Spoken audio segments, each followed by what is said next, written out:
தமிழக பாஜக தேர்தல் பொறுப்பாளர் பியூஷ் கோயல் அதிமுக பொதுச் செயலாளர் எடப்பாடி பழனிசாமி சந்திப்புக்கு பிறகு ஓபிஎஸ் டிடிவி தினகரனை கூட்டணியில் இணைக்க அதிமுக ஒப்புக்கொண்டிருப்பதாக தகவல் வெளியான நிலையில் அதை உறுதிப்பட ஓபிஎஸ் நிராகரித்திருப்பது பரபரப்பை ஏற்படுத்தியுள்ளது.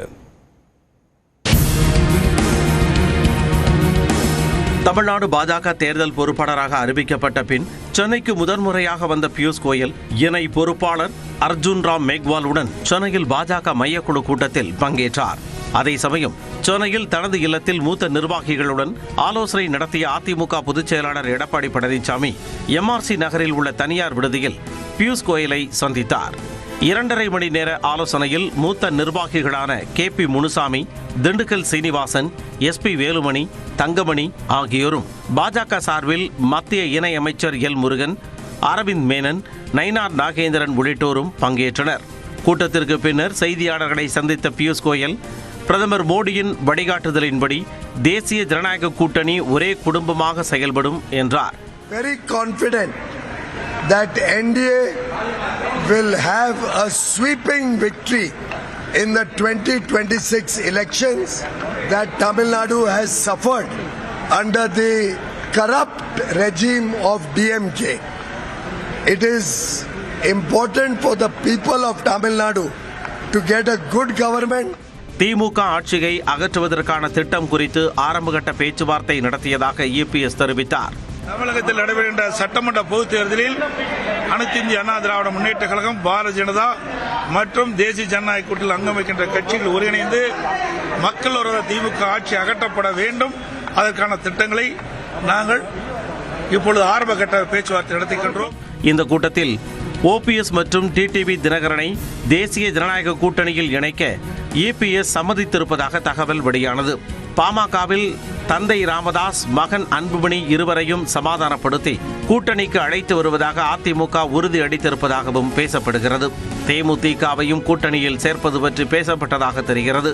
மேலும் தொகுதி பங்கீடு தொடர்பாக அதிமுகவில் இருந்து பாஜகவுக்கு பட்டியல் தரப்பட்டதாகவும் தகவல் வெளியாகியுள்ளது.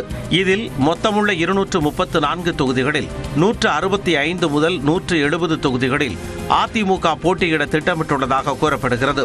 கடந்த சட்டமன்ற தேர்தலில் பாஜகவுக்கு 20 தொகுதிகள் ஒதுக்கிய நிலையில் இம்முறை 23 இடங்களை ஒதுக்க அதிமுக முன்வந்துள்ளதாக சொல்லப்படுகிறது.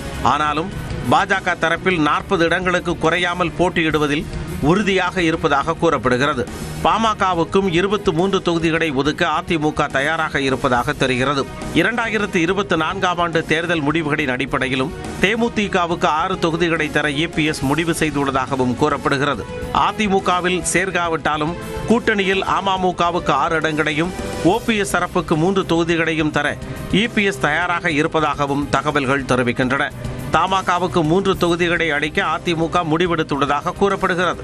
இந்த நிலையில் எடப்பாடி பழனிசாமி இல்லாத அதிமுகவில் மட்டுமே இணைவோம் என பன்னீர்செல்வம் தரப்பு அறிவித்தது பரபரப்பை ஏற்படுத்தியுள்ளது. இந்த பழனிசாமி என்ற பெயரை சொல்வதற்கு நம்மளுக்கு வெட்கமாக இருக்கிறது. 11 தேர்தலில் பழனிசாமி பொதுச் செயலாளராக பொறுப்பேற்றதற்கு முன்னால் அத்தனையும் தோல்வியடைந்தார். இந்த மாபெரும் இயக்கத்தை படுபாதாளத்தில் இன்னைக்கு தள்ளி வைத்து இன்னைக்கு அனைத்து இந்திய அண்ணா முன்னேற்ற கழகத்தில் இருக்கின்ற அனைத்து தொண்டர்களும் வெம்பி வெதுங்கி என்ன செய்வதென்றே திக்கும் காடி கொண்டிருக்கிறார்கள். அந்த நிலையை உருவாக்கிய பழனிசாமிக்கு வருகின்ற காலங்களில் நாம் சரியான பாடத்தை புகட்ட வேண்டும் என்பதுதான் இன்றைய வரலாறு. எடப்பாடி இல்லாத அதிமுக இருந்தால் நாம் ஒன்றிணைவோம். எடப்பாடி இருக்கும் வரை அதிமுகவில் நாம் இணைய போவது இல்லை. எடப்பாடியை வீழ்த்துவதுதான் நமது குறிக்கோள். கூட்டணி தொடர்பான நியூஸ் 18 கேள்விக்கு பன்னீர்செல்வம் பதிலளித்தார்.